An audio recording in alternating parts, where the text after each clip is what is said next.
En este de aquí, lo que nos dan ahora es un arco de curva regular, que llaman espiral de Cornu, o de Cornu, que admite una parametrización natural R alfa. Ojo, aquí estamos dando justamente la parametrización diciendo el intervalo en el que está y cuál es la parametrización correspondiente. Bueno, perfecto. Otra forma que no estamos acostumbrados, pero que en los ejercicios nos han dicho que no la dan así. Y me dicen que tengo una función curvatura, caso alfa de t, que vale t. Me dicen que esa parametrización también cumple que en el punto cero pasa por, en el valor t igual a cero pasa por el punto cero cero y que el vector tangente en ese punto es el 1, 0, que es justamente nuestro vector tangente unitario. Vale. Me piden entonces, solamente con esa información, sacar el vector tangente y el vector normal en cualquier otro punto alfa de t. Y me dice, oye, ¿cómo lo hacemos si se supone que no tenemos esta información? Hombre, es que sabes que tienes una parametrización natural, ¿verdad? Entonces, sabes un poquito de ese alfa. Es decir, en el apartado A, como esa alfa que nos dan que va, en este caso, de todo, pues, ya que han puesto R, yo pondría de todo R, ¿no? Pero puedes poner en general de un intervalo y el que sea, que en este caso sería de R a R2, es una parametrización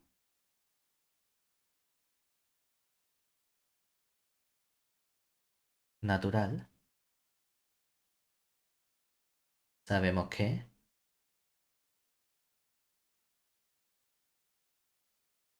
alfa prima de t, o bueno, más bien alfa prima de t, bueno, que la velocidad v sub alfa de t, que es el módulo del alfa prima de t, ¿cuánto vale este módulo?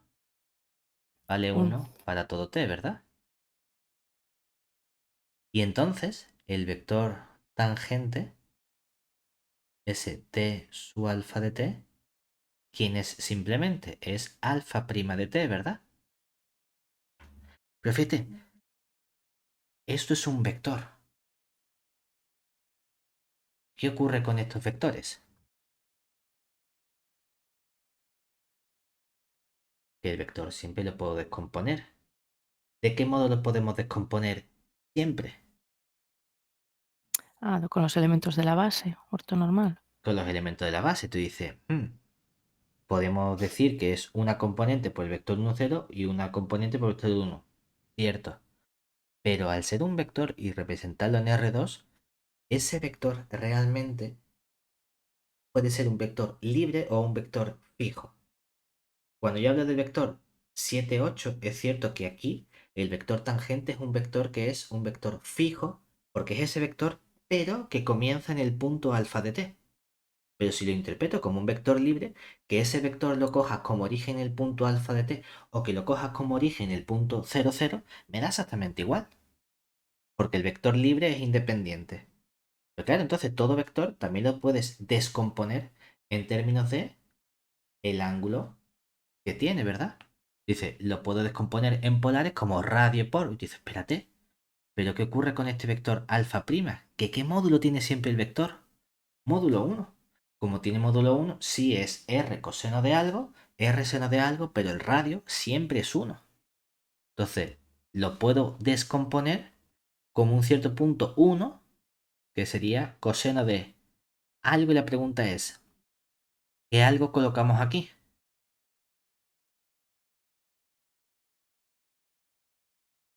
Porque ese algo va a ir variando en función de t también, ¿verdad? No voy a tener el mismo ángulo en todos los puntos t. No va a ser una constante. Entonces va a haber una función que podemos llamar no sé, tita de t, por ejemplo. ¿Que qué hace? Darme la función que, dependiendo del punto en el que tú estés, me dice qué ángulo estamos descomponiendo ese vector tangente. Pero claro, ¿qué propiedades tiene que tener esta función tita de t? Donde tita es una función que va de r en r, ¿verdad? Y si te fijas, aquí como tengo curvatura y tengo este t, ¿qué cosas podemos hacer?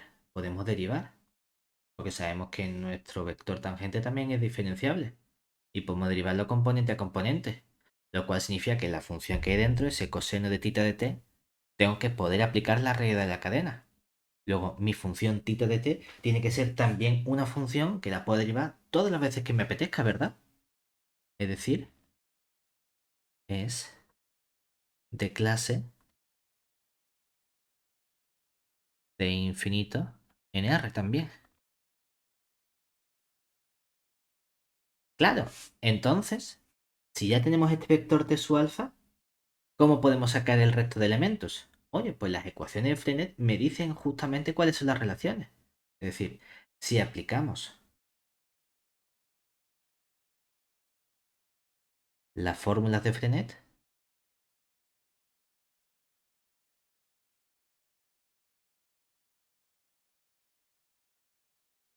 obtenemos que, por un lado, cuando coja el t alfa prima, ¿eso con quién va a coincidir?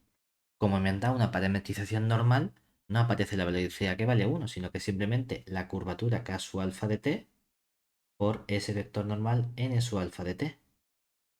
Y cuando coja la derivada del vector normal n sub alfa de t, ¿qué obtenemos? Justamente menos la curvatura k sub alfa de t, pero por el vector tangente t sub alfa de t.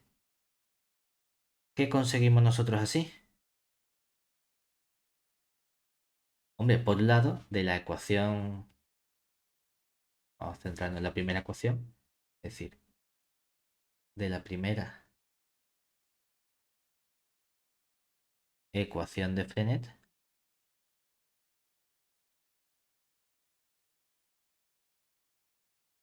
obtenemos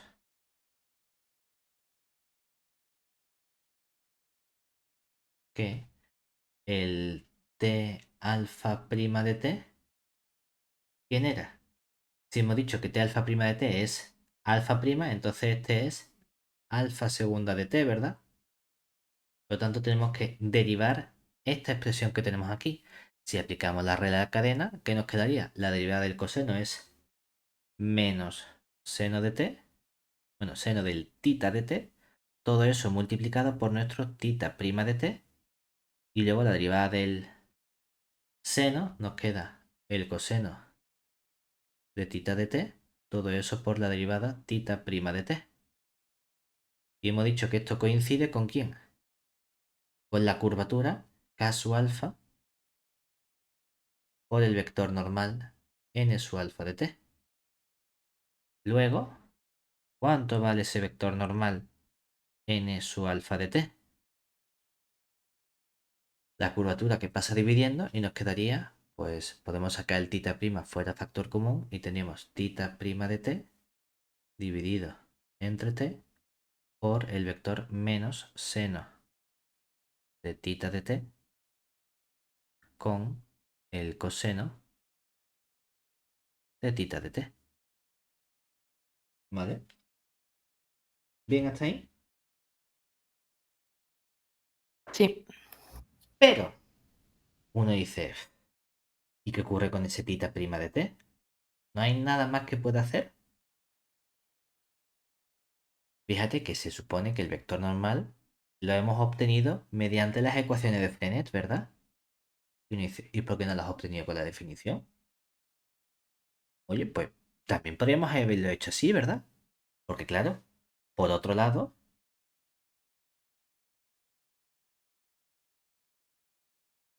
el vector tangente t sub alfa de t hemos dicho que ¿quién era? Era t alfa prima, que sería el coseno del tita de t, seno del tita de t, ¿verdad? Entonces, uno, dos, entonces, ¿quién sería este vector n sub alfa de t? Este mismo elemento cambiando las componentes de sitio, ¿verdad? Es decir, tendríamos seno del tita de t y aquí coseno de tita de t. Y la pregunta es entonces, ¿dónde colocamos el menos? ¿Cierto? A ver, que ya tenéis la pista de decir, no, claro, es que si tú has obtenido por Frenet que tu vector es menos seno, tú dices, a ver, el menos lo debería colocar entonces aquí. ¿Vale? También podrías pensar, si este ángulo hace que esté en el primer cuadrante, si este vector es un vector del primer cuadrante, entonces el vector normal tiene que estar en el segundo cuadrante, por lo tanto debo cambiarle el signo a la primera componente también. Ah, mira, perfecto. No, es que, ¿y si el vector está en el segundo cuadrante? Bueno, pues entonces el otro tiene que estar en el tercer cuadrante, ¿verdad? Y vamos cambiando el menos de forma correspondiente, sin ningún problema. Pero justamente tenemos aquí esta igualdad. Pero fíjate, tienes entonces dos expresiones que deben ser equivalentes de tu vector normal, ¿verdad? ¿Eso qué implica? Porque el teta prima dividido por t tiene que ser 1. Entonces, ¿qué estamos obteniendo aquí? El teta Obtenemos prima así, t. exactamente, obtenemos así que ese tita prima de t partido de t tiene que coincidir con lo que multiplica este vector normal que es 1. O lo que es lo mismo, el tita prima de t tiene que coincidir con t. O lo que es lo mismo, tita de t, ¿quién es? T cuadrado Partido de 2. partido de 2, pero ojo, Más más una constante. cierta, vamos a poner constante k en vez de c para no confundirnos con las curvas, ¿no? Constante k. Y la pregunta es, ¿puedo determinar la constante k? Hombre, me han dicho por dónde pasa, ¿verdad? Sí. Es decir, como el alfa de 0 es el punto 0, 0, tenemos que... ¿Quién sería alfa de 0 entonces?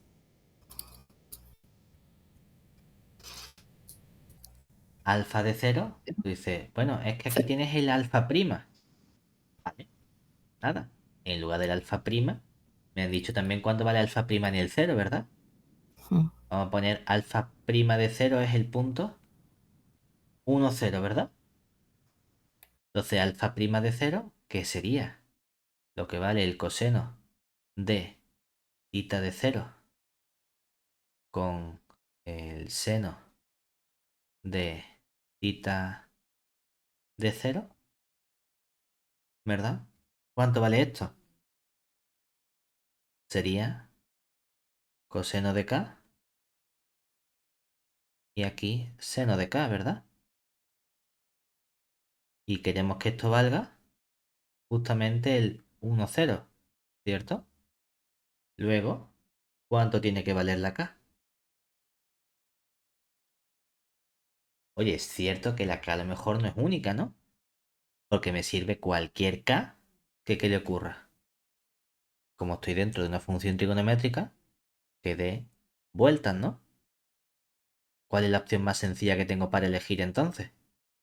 Pues si me vale cualquier múltiplo de 0, vamos a coger el 0, por ejemplo.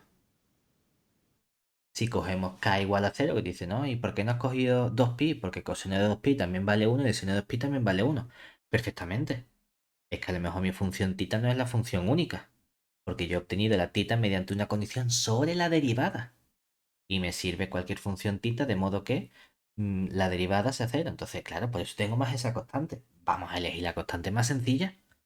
Luego, ¿qué hemos obtenido? Tenemos así que ¿quién sería finalmente nuestro vector de tangente? El vector t su alfa de t es el vector alfa prima y el alfa prima es ese coseno que nos quedaría ahora el coseno de t al cuadrado partido de 2 y aquí seno de t al cuadrado partido de 2. Y el vector normal n su alfa de t nos quedaría lo mismo intercambiando, ¿verdad? Que sería menos seno de t al cuadrado partido de 2 con el coseno de t al cuadrado dividido entre 2 y esto sería para todo t que cojamos nosotros de R. Oye, pues mira qué bien, hemos sido capaces de obtener exactamente quiénes son esos vectores normales, ¿verdad? Tangente y normal unitario. Perfecto, ya lo tenemos en un punto genérico alfa de t. ¿Bien hasta ahí?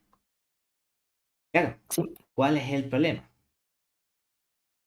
Uno diría, ¿y el punto alfa de t cuál es?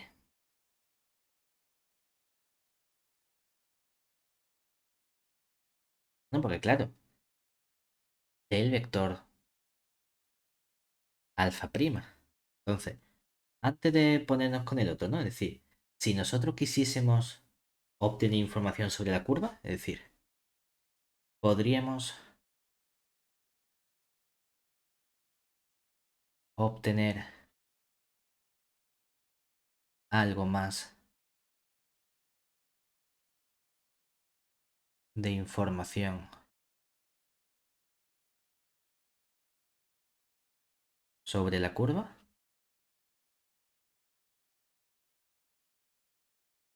Lo digo porque sabemos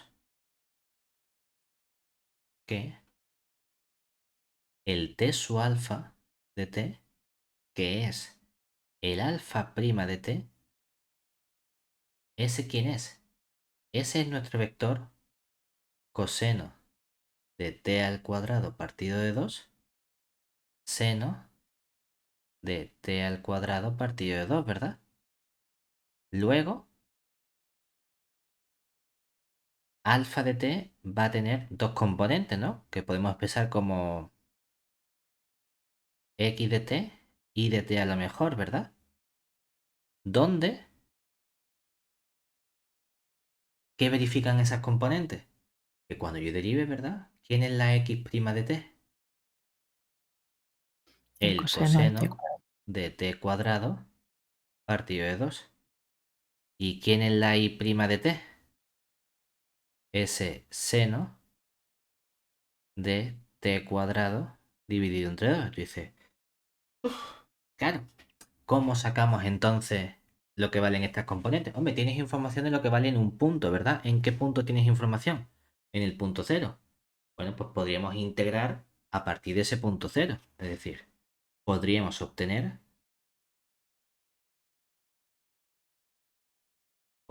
así que la realmente lo que sería la x de t menos la x de cero, pero me han dicho x de cero, ¿cuánto vale? Cero, ¿no? Y x de t menos x de cero sería la integral entre 0 y t de x prima.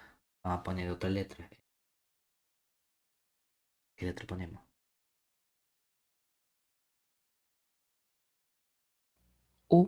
No sé. Sí. Es que la S a lo mejor parecía el parámetro neutral, por eso estaba dudando si ponerla. Que esto nos quedaría la integral entre 0 y t del coseno de u cuadrado partido de 2 diferencial de u. Aquí lo que sabemos es que este x de 0 nos han dicho que en el punto 0 vale 0. O sea que realmente es x de t lo que obtenemos directamente. Y de forma análoga, ¿quién sería y de t menos el y de 0? Oye, que este y de 0 también vale 0 y esto es simplemente nuestra integral entre 0 y t del y' de u diferencial de u, que nos quedaría la integral entre 0 y t del seno de u cuadrado partido por 2 diferencial de u. ¿Vale? Y uno dice, genial, esto, ¿cómo de sencillo puede ser de sacar esta expresión? No lo tengo muy claro, no sé si haciendo un cambio de variable esto es relativamente sencillo, es decir, yo hago un cambio que sea, vamos a ponerle, que esto le puedo poner, w igual a u cuadrado entre 2, no es un gran cambio. Porque claro, aquí te queda la integral entre, es verdad, que cuando la u vale 0, la w vale 0, cuando la u vale t, la w vale t al cuadrado entre 2. Para aquí nos quedaría el coseno de w simplemente. Y el diferencial, si derivo aquí nos queda diferencial de w. Si derivo aquí nos queda... Claro, te queda diferencial de w es igual a 2u partido de 2. Diferencial de 1. El 2 y el 2 se nos simplifica. El diferencial de u. Sí, pero nos falta la u, que la u, ¿quién sería? Me da igual que tú cojas el cambio este o que digas el cambio que yo estoy haciendo es u igual a la raíz de 2w, ¿no? Lo Mm. mismo es que es lo mismo. Entonces, claro, te quedaré aquí la raíz de 2w, diferencial de w, y tú dices, jeje, amigo, con esta integral te puedes pelear, pero a ver cómo la sacas. Entonces dices, bueno, es cierto que hemos obtenido algo más de información, más allá de decir, es la primitiva de esta función. Y ya veremos entonces cómo sacamos esa primitiva. Si no lo preguntasen, que no nos lo preguntan justamente por ese motivo, ¿no? Pero todo esto viene porque luego en el B me piden demostrar que la rotación de centro del 0,0 y ángulo de giro pi es una simetría de esta curva. Es decir, que ρ de c nos proporciona luego la curva c. Tú dices, vale, ¿cómo podemos hacerlo? Tenemos que estudiar qué hace exactamente una rotación, ¿verdad? Y si te fijas, ¿qué hace la rotación de centro del 0,0 y amplitud pi? Intercambia los puntos, ¿verdad? Entonces tú dices, a ver, es que se supone, para el B, aquí, si tenemos un punto alfa de t perteneciente a esta espiral de Cornu t, entonces, ¿quién es esa rotación o giro ρ de alfa de t? Nos proporciona el punto, que ¿qué punto sería? Alfa de menos t, ¿verdad? Entonces, bueno, realmente alfa de menos t no es exactamente. Sería, ¿qué punto? Sería el punto menos alfa de t. Este es el punto que nos proporciona, ¿verdad? Intercambiamos, giramos 180 grados, cambiamos completamente las componentes, ¿no? Eso es lo que sé que hace mi rotación. Tú dices, ¿vale? ¿Cómo compruebo que eso está justamente en nuestra curva? Que eso es un punto de nuestra curva. ¿Y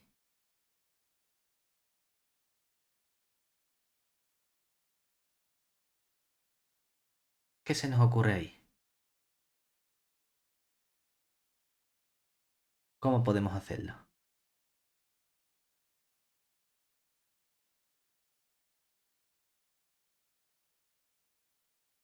Porque fíjate que esta rotación lo único que está haciendo es geométricamente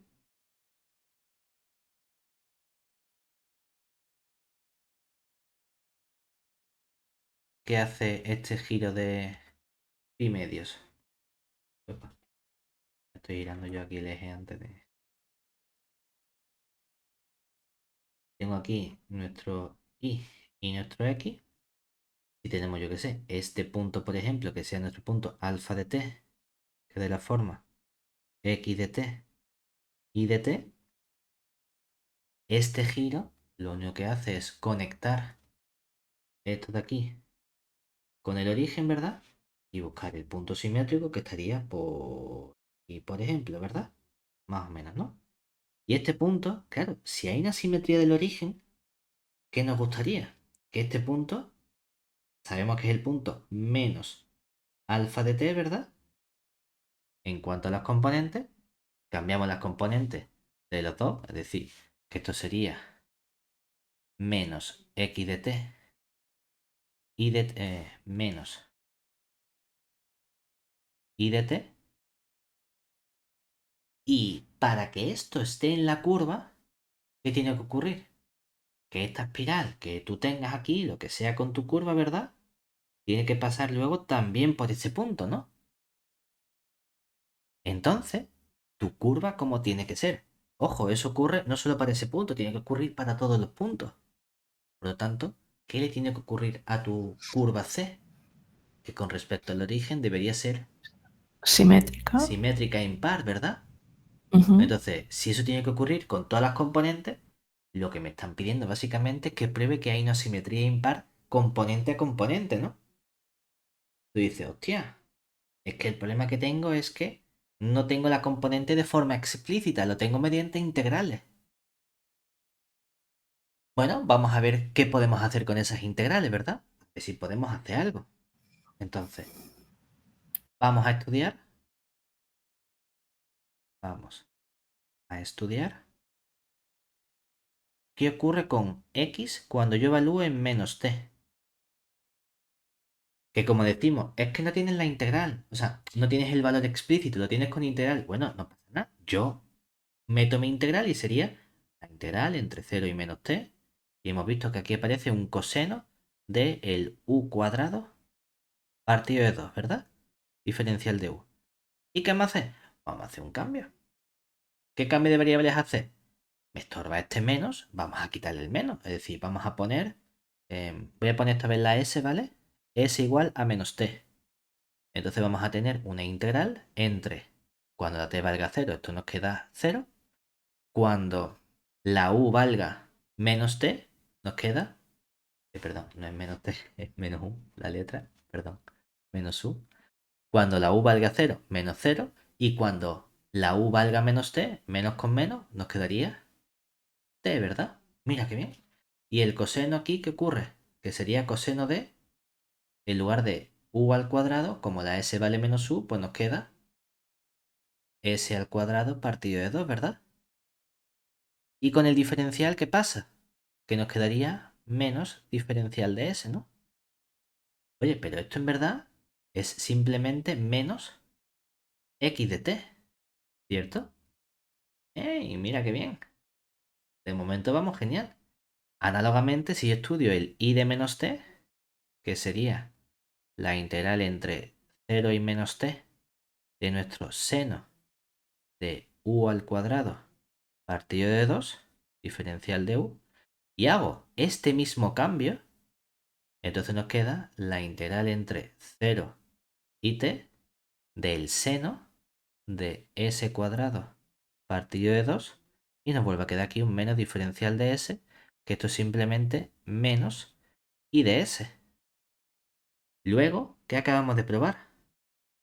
Que si De yo T. cojo el punto menos alfa de t, que ese es el punto menos x de t menos y de t, resulta que, como es impar, nos ha quedado el x en menos t y el y en menos t. Que esto es alfa de un cierto punto menos t, ¿verdad? Pero alfa de algo, eso sí que está seguro en nuestra curva C. Porque si t es un valor real, menos t también es un valor real. Entonces, obviamente, estamos cogiendo el punto alfa, que es un punto en nuestra curva, pues lo estamos evaluando en otro valor válido. Como alfa de menos t sí que está en la curva, entonces menos alfa también está en la curva. ¿Y eso qué significa? Que nuestra rotación, que es esto de aquí, este elemento que es el ρ de alfa de t, efectivamente siempre está en nuestra curva. Es decir, ρ de c es igual a c, que era justamente lo que queríamos probar. Se te ha escapado una S ahí en la I. Eh, Al final del aquí, todo. sí, sí, perdón. Bien, bien, aquí. Sería el I de t, exactamente, en este parámetro P. Vale. O sea que, perfecto, tenemos esto completamente probado. ¿Sí? Venga, vamos a ver el siguiente. Aquí. Ahora, cambiamos prácticamente de forma radical. Me dicen, D va a ser un arco de curva regular que admite una parametrización natural que llamamos RBET. Bueno, aquí me he equivocado yo. Esta R tenía que ser esta R. Me he olvidado la rayita. Que tiene también una curvatura K sub beta de t igual a t. Y cumple que beta de 0 es el 1, 1 y beta prima de 0 es el 0, 1. Y la pregunta es, ¿qué relación hay entre C y D? Tú dices, oye, es que resulta que tengo una relación entre las curvaturas, ¿verdad? Y nosotros hemos visto qué ocurre cuando tenemos relaciones entre las curvaturas de nuestros arcos de curva. ¿Qué ocurría? Que yo era capaz de encontrar una isometría que me mandaba una en otra. Entonces, fíjate que en el C tenemos la siguiente información básicamente.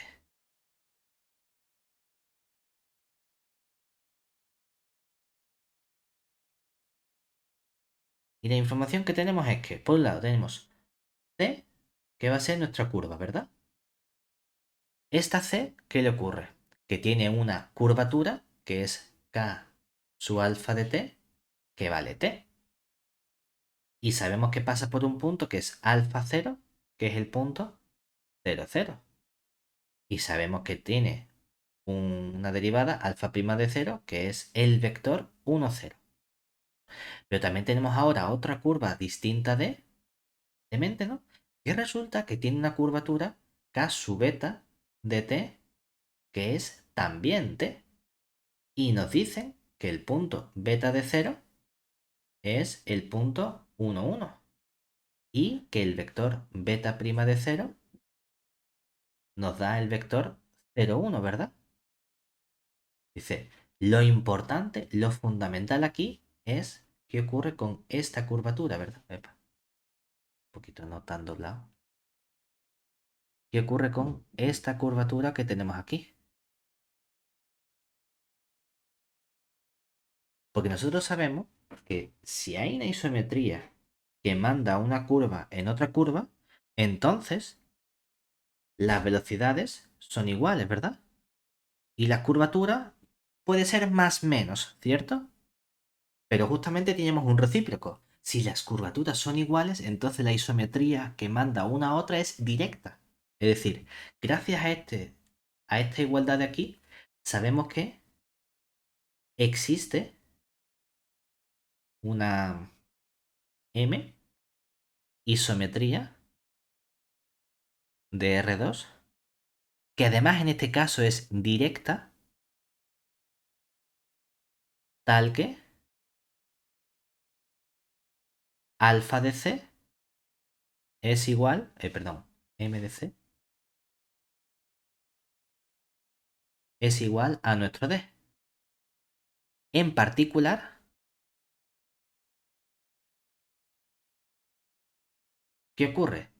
Que manda alfa en beta, ¿verdad? Es decir, la composición de alfa compuesto con M nos da la parametrización beta. Dice, claro, es que aquí entonces tengo que ver cómo mando cada elemento.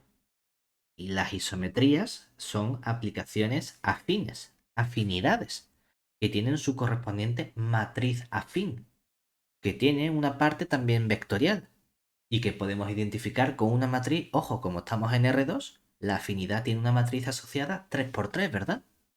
Entonces, aquí lo que sabemos es que podemos. Con esto habríamos terminado. Es decir, ¿qué relación existe entre C y D? La relación que existe es que hay una simetría directa que manda una en otra. Entonces podemos identificar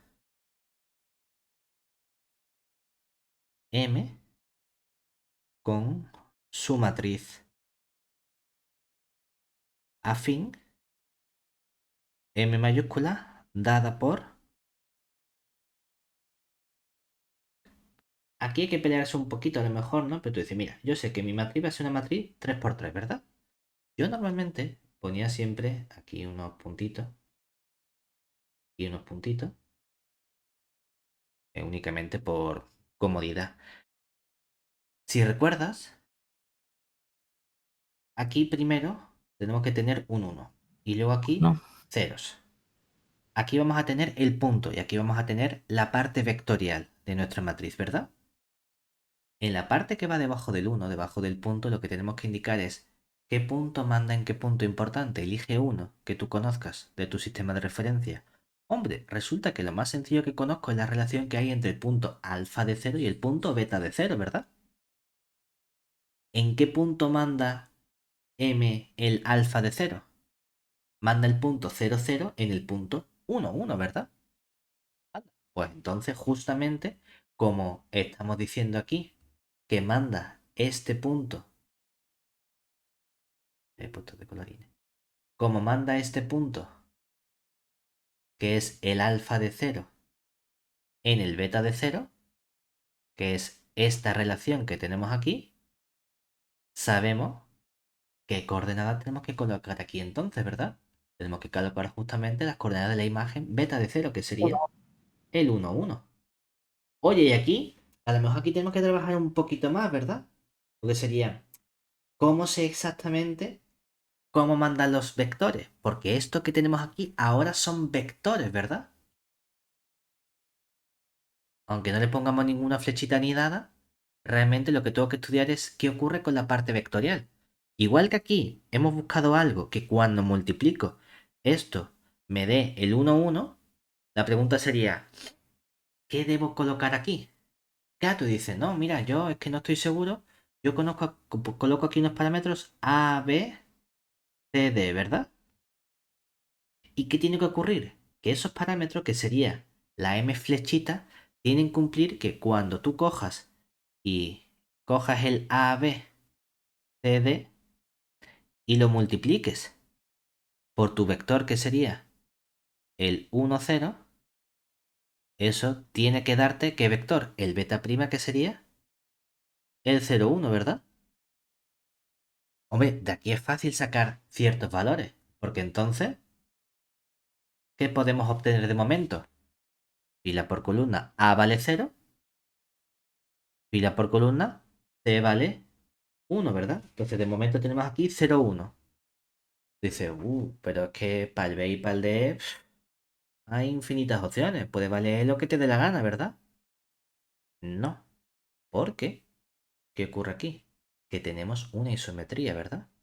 Una isometría es un movimiento cuyo determinante es 0, perdón, 1 o menos 1. Lo cual implica que tampoco hay tantas opciones, porque si tú colocas aquí tus valores C y D y calculas de momento el determinante de esta matriz, ¿qué determinante tiene esta matriz? Desarrollamos por Menos D. adjunto, es el determinante de esta submatriz que tenemos aquí, ¿verdad? Que vale 0 por D, C por 1, ¿cuánto vale? C, ¿verdad? Menos C. Menos C, perdón. Ah, Sí, sí, sí, sí. He dicho C. En plan, multiplico 1 por C y eso me da C, pero el determinante es menos C, ¿verdad? Pero ojo, si la isometría es directa, ¿cuánto tiene que valer ese determinante? 1. Entonces, menos C tiene que ser igual a 1. ¿Cuánto vale la C entonces?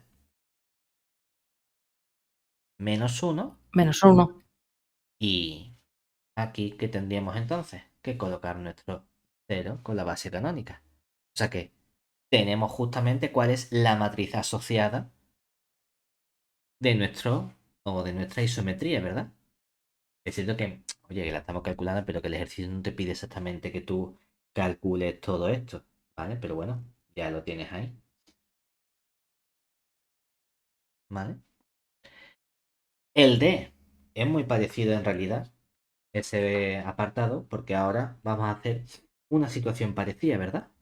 Aquí en el D, ¿qué haríamos?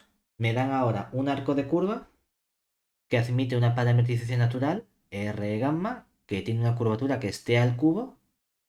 Ahora no me piden relación, sino me piden probar que la rotación de amplitud pi con centro con el 1, 0 eh, es una simetría. Es decir, que ρ de E es igual a E.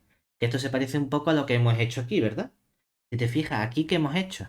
El truco ha sido estudiar qué ocurría componente a componente, ¿verdad? Entonces decimos, oye, en el apartado D, de forma muy similar, ¿qué información conocemos ahora? Solo tienes información de las curvaturas. Aquí no sabes qué tipo de curva es la F, ¿verdad? No sabes cuál es la relación que tiene con esa curvatura y demás.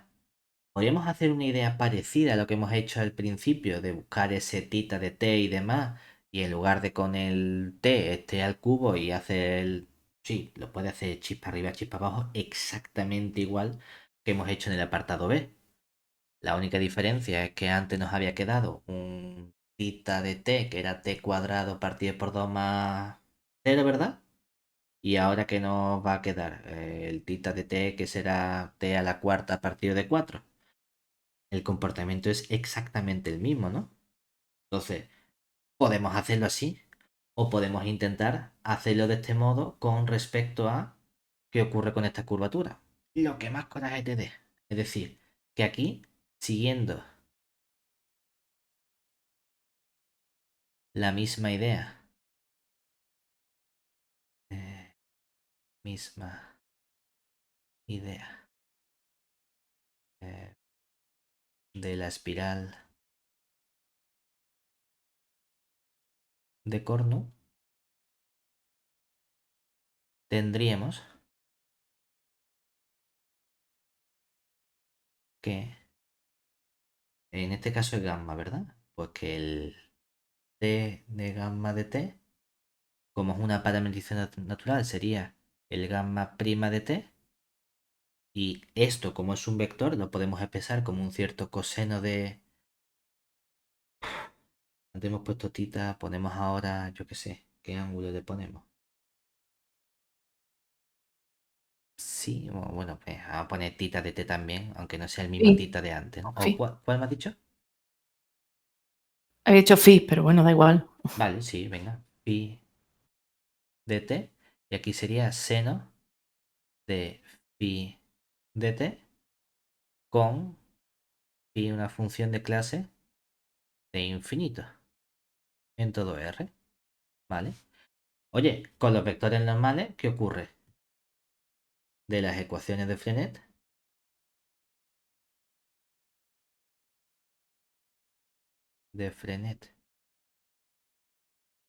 y la definición de vector o del vector normal, llegamos a que, ¿qué ocurre ahora? Que este elemento, ¿quién sería? Sería el... Al derivar aquí, nos quedaría que este phi prima de t partido la curvatura, ¿verdad? Perdón, partido, sí, partido la curvatura, tiene que ser igual al 1, entonces nos queda que el phi de t es la curvatura gamma de t, ¿verdad? Que en este caso sería t al cubo. O lo que es lo mismo, el phi de t, si quieres, es t a la cuarta partido de 4 más una cierta constante k, por ejemplo. ¿Qué ocurre aquí? De nuevo, con las relaciones que tenemos, si quiero sacar las componentes, ¿verdad? ¿Qué tenemos? Luego, gamma de t está dado por un cierto x de t y de t, donde la relación, ¿cuál es? La relación es que si derivamos nos dan estas componentes, ¿verdad? Es decir, el x de t menos x de 0, eso sería igual a la integral entre el 0 y el t del x' de t, perdón, de t no, de u, diferencial de u, que esto nos quedaría la integral entre el 0 y el t, el x' nos ha quedado aquí, ¿dónde está? El x' sería esta componente, el coseno del phi de t, bueno, phi de u, diferencial de u. Y fíjate, es que me da igual cuando valga la constante k. Antes la hemos sacado porque, bueno, la teníamos, pero es que no nos afecta. Porque esa función phi de t resulta que, ¿qué comportamiento tiene? Que esta función es una función. Entonces, aquí cuando yo estudie luego este x de menos t, ¿qué vamos a tener? El x de menos t nos va a dar el Pasa lo que, mismo. igual que antes, ¿verdad? Mm. Es verdad que tú dices, bueno, es que vas a tener el x de menos t menos el x de 0 0 me da exactamente igual, que sería la integral entre el 0 y el menos t. ¿De qué? De este coseno de phi de u con el diferencial de u, y si haces de nuevo el cambio en s igual a menos u que hacíamos antes, ¿verdad? ¿Qué obtienes aquí? Lo mismo de antes, que sería el x de, bueno, perdón, el menos x de t. ¿Con quién? Con el menos x de 0, ¿verdad? Lo mismo que hemos hecho antes, solo que antes habíamos sustituido todos esos valores. Y aquí también obtenemos que el i de t menos el i de 0, ¿qué nos queda? Toda esa integral entre 0 y t con el i' de u, diferencial de u, que sería la integral entre el 0 y el t del seno del phi de u con el diferencial de u. Y entonces, del mismo modo, teníamos que el i de menos t menos el i de 0 nos quedaba menos i de t menos i de 0. ¿Qué ocurría antes? Antes lo que ocurría es que yo sustituía el x de 0. ¿Y cuánto valía el x de 0? Valía 0. ¿Y cuánto valía el y de 0? Valía 0 también. Entonces, esa simetría que yo tenía era una rotación con respecto a qué punto. ¿Cuál era el centro de esa rotación? El 0, 0. El origen. Pero ahora, ¿qué ocurre? ¿Cuánto vale el punto x de c? Vale 1. ¿Cuánto vale el punto y de 0? Perdón, el y de c, el x de 0 me han dicho que vale 1, ¿verdad? Porque gamma de 0 es el punto 1, 0. La diferencia es que ahora la simetría no la tengo con respecto al origen 0, 0, ¿verdad? Tengo que restar forzosamente el x de 0 y el x de 0 en ambos sitios, que ¿cuánto valen? Fíjate que aquí ahora esto vale 1 y esto de aquí también vale 1, ¿verdad? Entonces, la simetría la tengo con respecto al punto 1, 0. Esa es la única diferencia. Aquí también tenemos 0 y aquí tenemos 0. Entonces, hemos girado un ángulo de pi, pero ¿qué ocurre? Que lo estoy girando centrado en qué punto, no en el 0, 0 como ocurría antes, ¿verdad? Sino con respecto al punto x de 0 y de 0, que es el punto 1, 0 precisamente. ¿Se entiende? Esa es la única diferencia. Antes, ¿verdad? Que había sido muy sencillo porque como era el 0, 0, pues directamente lo habíamos quitado y habíamos estudiado eso simplemente. Realmente la simetría, cuando tú estudias esa simetría con ese giro, siempre restas el centro de giro para llevártelo al origen. Entonces, antes no teníamos que llevarnos nada al origen porque ya estaba en el origen, ya estaba en el punto 0, 0. Aquí sí hemos tenido que hacer ese paso extra, por eso aquí hemos puesto menos, pero no es menos x de t, porque no es cierto que x de menos t sea menos x de t. Como tal, lo que tenemos es que el x de menos t menos el x de 0, eso sí es el menos x de t menos x de 0. Hay una simetría, hay un menos, pero cuando le resto primero ese punto 1. ¿Vale? Es decir, que aquí justamente hemos obtenido entonces, hemos obtenido así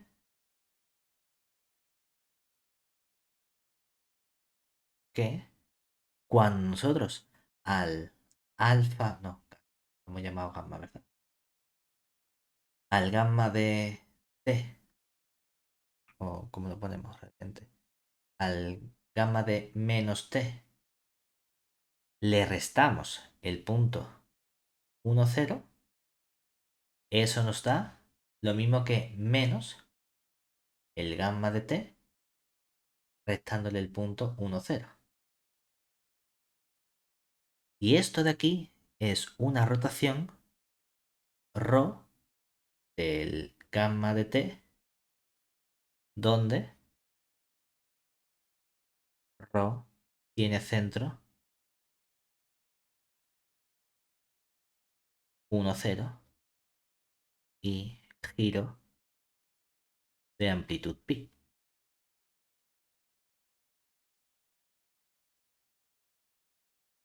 ¿vale? Porque para girar realmente lo que estás haciendo es primero me lo llevo todo como si fuese al origen 0, 0, que sería el resto en ambos sitios el 1, 0, y ahí hago la simetría o la rotación normal y corriente que sería S menos. Y ya está. Entonces justamente hemos probado que el gamma de E es igual a E, porque hemos visto que tenemos aquí justamente que este punto es uno de esos puntos que teníamos nosotros siempre.